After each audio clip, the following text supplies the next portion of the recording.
Well, while that particular report focuses on men, the number of people living alone, including women, is rising. Anne Puckridge served in the Women's Royal Naval Service during World War II. Now, she's lived in Canada for years, but a frozen pension is now forcing her to contemplate moving away from her home and family there to come back to the UK, where right now she has no one. She is therefore understandably concerned that she will end up lonely. And Anne's with us in the studio. Tell me, your life in Canada is going just fine? It's going fine, not as comfortably as it would be if I had my pension. But I managed to survive. I have to watch very carefully how I spend my money, but I can continue over there. Tell me about that pension. It reached a certain level and it hasn't been growing with inflation and with the cost of living. I was working in the UK until the age of 76. I've been in Canada 13 years now, and for the first 16 years my pension was indexed.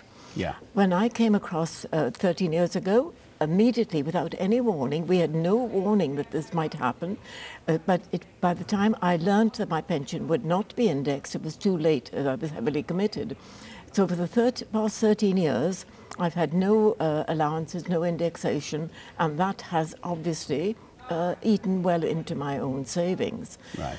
Now, as regards living in Canada, Canada does help us, but it's not Canada that took my money. I paid for my pension throughout my working life. Well, I think you say you've done your bit. You worked until, what, 76? 76. You paid your stamp. Yes. You did some service during the war. Absolutely. And now you're just saying, we need to play fair by me now. And I'm speaking on behalf not only of myself, there are others even worse off than me. I at least did get 16 years indexation, but there are many very much worse off than me, and we think it's grossly unfair. And if you did decide to come back to the UK, what, you've got no family connections, no friends or anything? I've got nieces and nephews. I've got friends and I've got nieces and nephews, but no direct family left in the UK, no.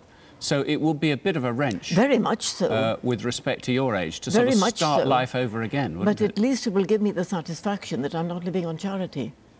Right, and you find that a little undignified because you're relying on that to keep very undignified, the cost of living in Canada. And it means that I have to be so careful when I do. I have to watch every penny how I spend, or rather every cent, I should say, how I spend it. And I can't indulge in little luxuries like being generous to my grandchildren at birthdays and Christmas time. I have to be careful. I can't go out and enjoy myself to visit a theatre, etc. And the increment, the indexation, it wasn't that much, or was it? Was it quite generous each time that the pension went up by a measure? It varied every year. But at least it go up. But the difference between my pension is £47 a week.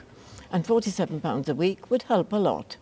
But it's not so much the poverty angle that I'm getting at. It's the principle that the government took my money all my working life. And I speak again for everybody. And yet we could, if I had gone to America, for instance, if I had gone to Turkey, if I had gone to Spain, I would have got full indexation, but not because I've gone to one of a Commonwealth country. Well, I hope people listen to your story. That I feel is the injustice of it. The fight is against injustice, not so much against poverty. OK. And lovely to meet you, and thank you very much for telling us your story.